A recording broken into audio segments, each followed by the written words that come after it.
because during the 60s and in the 70s, a lot of people got forced displaced by illegal armies.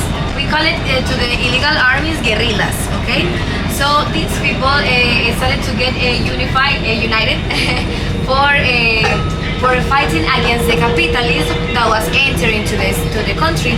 So these people displaced farmers, displaced a lot of Afro-Colombian palenques. They displaced a lot of indigenous tribes for getting for having more territories. So with more territories, they could have more plantations for like drug dealing, because the guerrillas were also doing a lot of drug dealing, and gaining more territory to control. So the displaced people started to come to the peripheries of the principal cities, as Medellin, as Bogota, as Cali. So that's why in the peripheries of the principal cities we have something that is called like popular neighborhoods. We don't call it favelas, but it's like quite the same thing. It's like we live like very close to the other, and there was no control with the construction, so that's why we call it these like popular neighborhoods. So in these popular neighborhoods will live a lot of families together now, but in the first times, in the first moments of this place, they started building with plastic and wood. Plastic and wood. Then during the 80s, Medellin said like, okay, you are already here, I'm going to join you to my comunas. So during the 1984, this place got to be part of the Comuna 8, that is called Villahermosa. Villahermosa. So Comuna 8 is Villahermosa, and now holds these neighborhoods that we see here, and they unify with the favelas. Okay, so a lot of violence because of the drug dealing, because of the gangsters, because of a lot of guerrillas too, because the guerrillas were entering also to the cities. So these people displaced a lot of people from the countryside, but also they displaced people inside the city because of the shootings, because of the curfews, of the kidnappings. Ow. So so that happened during the 90s and during the early 2000s. That happened a lot. So in the whole city we have a lot of shootings, as I was telling you, a lot of robbery. So it wasn't the safest place. Like Medellin was also not very touristy. Well, not touristy at all. Not a lot of people came to here for visitors because of all of that. And that was a lot of years. That it was just like 10 years, 10 years long. So imagine that, 10 years or more, like maybe 20. So what's happening here in La Sierra is that in the upper side of the mountain we used to have a little group of Las FARC that was the biggest guerrilla, and in the neighborhood side we used to have a paramilitary group, because the government was also like worried. We can say worried, but also the government was pretty corrupt in that moment. So the paramilitaries were the ones that were doing like the nasty job from the government, but also they were like against the people too. So they weren't very nice. Not the guerrillas and not the paramilitaries were nice, but they were like fighting against to each other, right? So in here we used to have a paramilitary group that was called Bloque Metro, and Bloque Metro was avoiding their entrance to the neighborhood and also to the city. Well, the entrance from Las FARC. Okay. So guys, this is us. I'm going to continue the history there.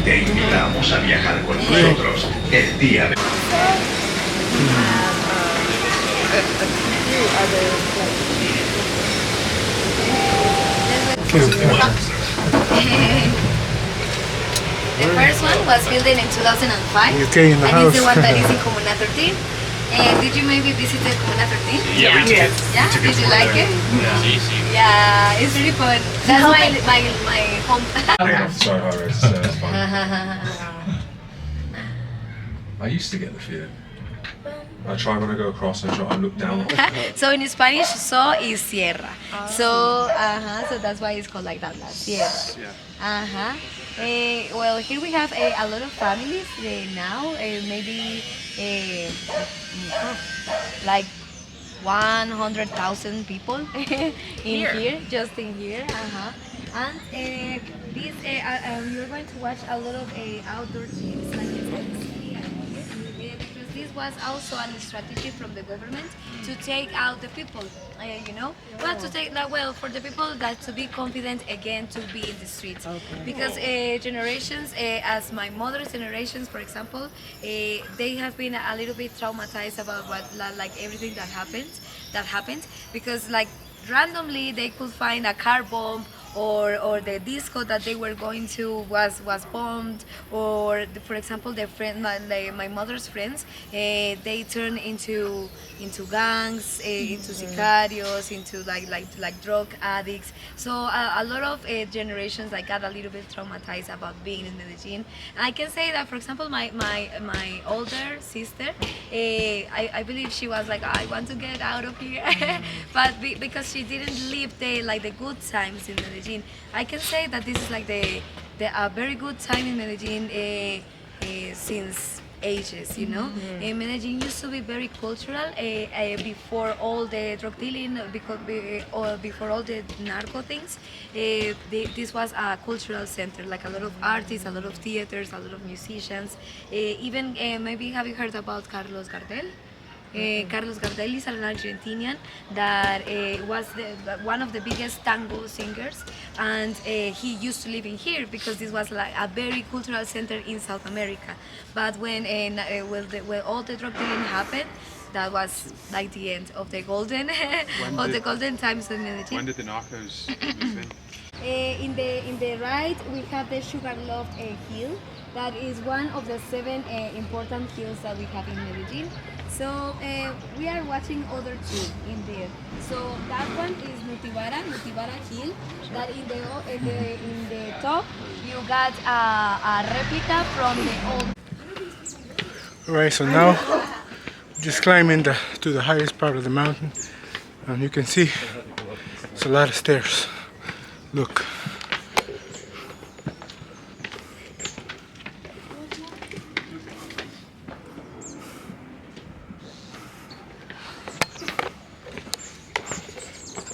So far so good. Amazing experience, so stay tuned for more. They are fermented and dried with the shell. It's not always like this. Alright, it's coffee to dry. Interesting.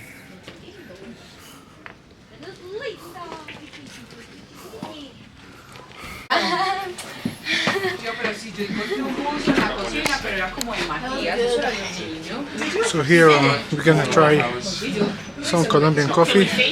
I'm not a big fan of coffee, but since it's Colombian, I'm gonna give it a try. Let's go.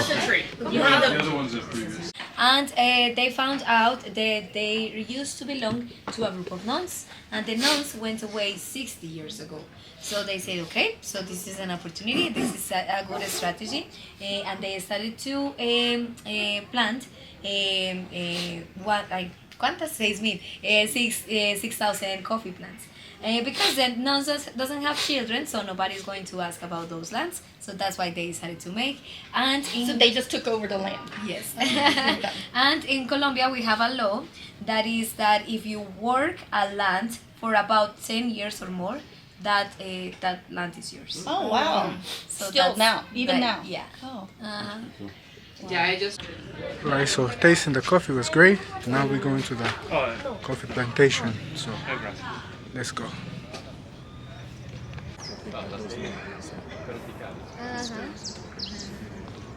It's Comuna 13, like in the exact. But yeah, here we have the displacement, like so the forced displacement. So when the people were coming through the mountains to here, they were looking for where to live. Then we have the newspaper that says La Sierra Comuna 8, La Sierra is yellow feet, because the people, when they got down to Medellin, the people in Medellin were saying like, you are yellow feet, you are yellow feet, you are pati amarillo, as a joke. And then it became like a part of the identity of the people in here. Then we have the girl with the clothes, because this is a water tank. The water used to be provided from here to each house. Uh-huh. Wow. It was like a very, like, a lot of effort to get water, but then when this became a part of Medellin, Medellin provided a lot of bricks and also the public services as the water and the electrical things. So that's why they changed the wood house for bricks. So this is... Alright, so here we are in the coffee plantation. Guys, this is exciting. Let me show you guys around. Look at this. Wow. How many in your group?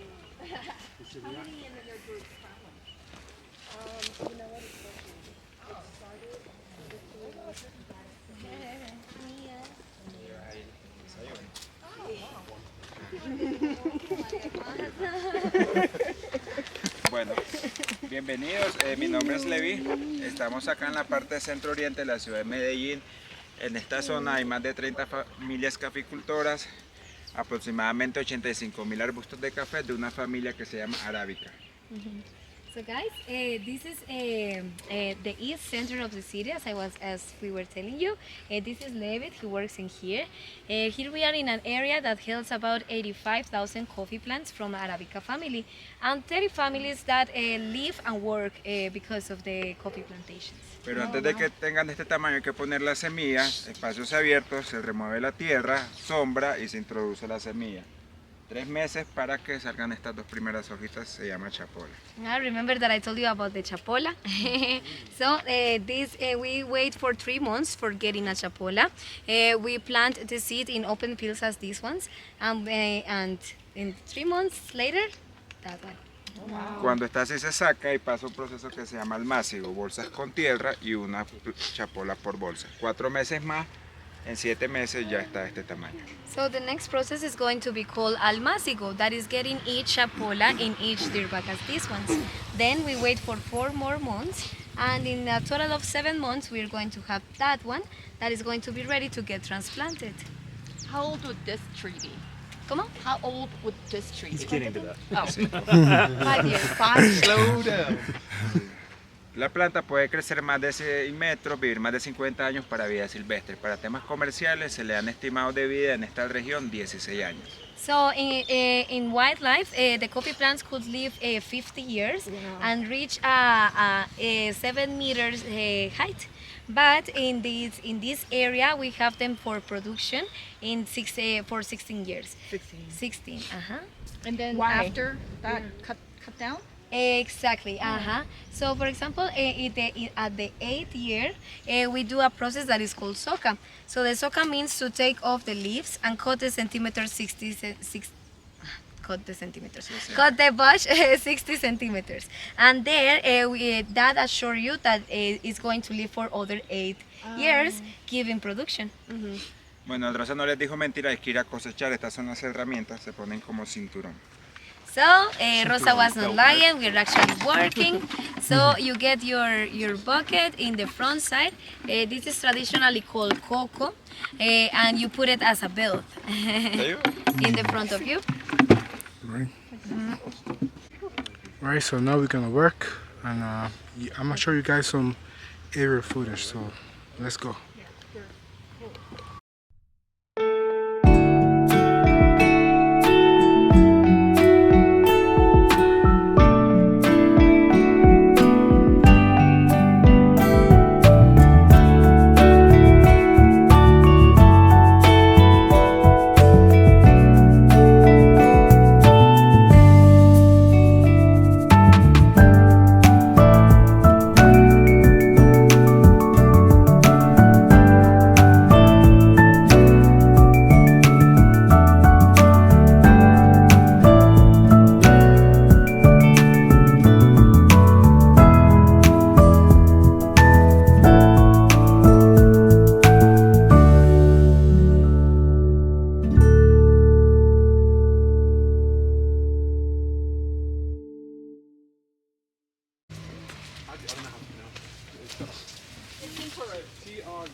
Right?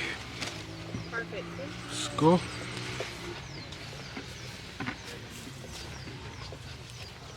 In there, this is the certain way to do it because we have to leave the stem to grow another coffee fruit in 12 months. So it's normal that you get a little bit of stems, but don't worry, it's your first time. So you just pull gently. Yeah, you pull gently like you like this, like Okay. Bueno, a cosechar. Tienen todo el área a trabajar. so you have.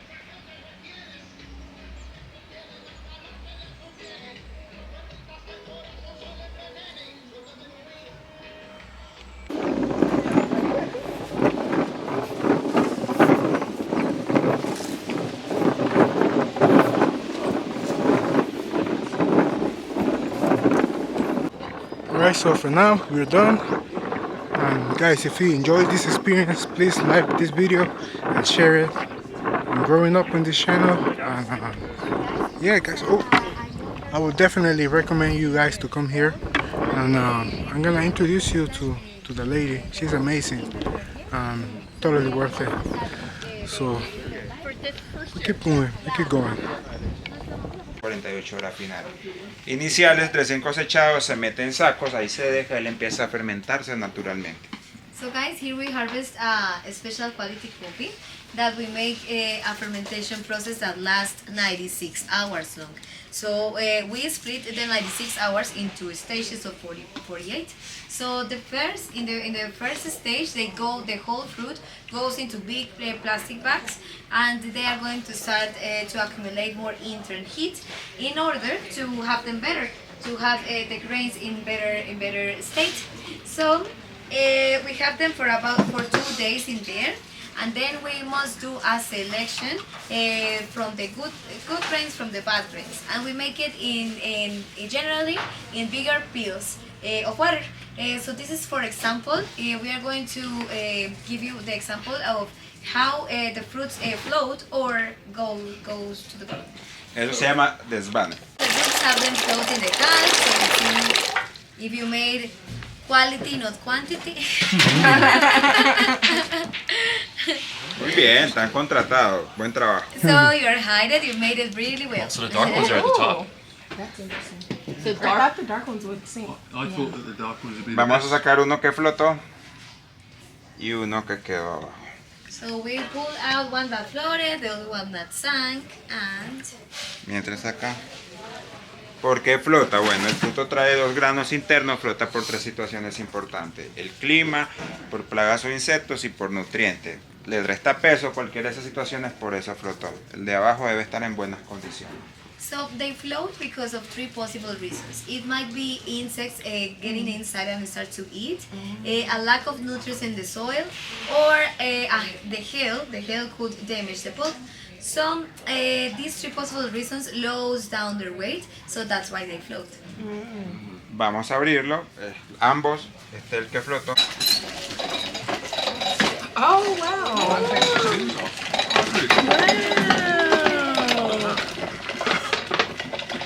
And it separates them.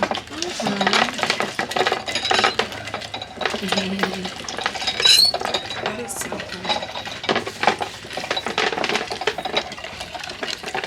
Does anybody else want it? I don't want to take them off. Oh, it's the pulp's coming out the back.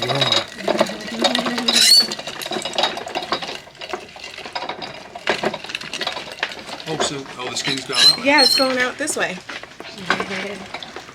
This is a traditional roasting pan. This has been used all over ages too in Colombia, in countryside. This is 1 kilo. Sorry. It has a capacity of 3 kilos, and it used to be manual. So when it was manual, it was 80 minutes doing this. 80. Oh wow! Straight. Yeah. 80 minutes doing that. But then with the motor added, it cuts the time in half. So now it's 40 minutes. Porque en el café hay niveles de tostión altas, medias y tostones bajas. La ideal para un proceso como el que hacemos, tostión media. So the roasting levels are always the height, medium, and low. Here we use the medium because it's the one that lets you feel more attributes as possible. Vamos a encenderla, es a gas. El mecanismo. Tiene una hélice interna que hace que el café esté en constante movimiento y se tueste parejo. So it has an internal hélice that makes the coffee roast uniformly. Y esperar 40 minutos. Make them roast uniformly. Oh, right. This is like the house. Yeah, see. Bueno, y esperar 40 minutos. So we wait 20 minutes. 40 minutes. Yes. Are we going to do a pizza? Le vamos a dar una pizza entonces para No. So this is the coffee that is made at the place where we pick the beans. Leave in about like 15 minutes, so thank you for supporting the social project inside Comuna 8, inside La Sierra neighborhood. And if you maybe want to buy something, we have bags of coffee in beans and ground. Then we have coffee wine, coffee beer, and mugs. And it's optional if you want to take something. If you want to pay the tour or you did it, nice. You can do it with Levit. We take cards with the 4% plus, okay? Alright, so what's the best thing you get out of this experience? I actually really enjoyed picking the beans. Yeah, it was good. It's like a therapeutic experience, you know. And would you recommend this place to Absolutely, yeah. If you love coffee, even if you don't, it's just cool seeing how it's done. Yeah, just see the whole process, how it's the machines are pretty cool. So they came up with that. That's amazing. Alright, thank you. No worries. Now, question. How you guys recommend this place to come This place to? is amazing. The tour was amazing. Valentina was amazing. Thank you. So I highly recommend. Okay. We highly recommend too. Ya, Rosa. Yeah, so you guys heard the people, right? This place is really recommend, and guys, please subscribe to this channel. We're growing up, and yes, Colombia is beautiful. You guys should come here. I didn't record everything because, guys, I don't want to give out the whole, the whole thing, but contact Valentina. I will leave her link in the description. And if you come to Medellin, guys, don't skip this because it's beautiful. Alright, see you next time.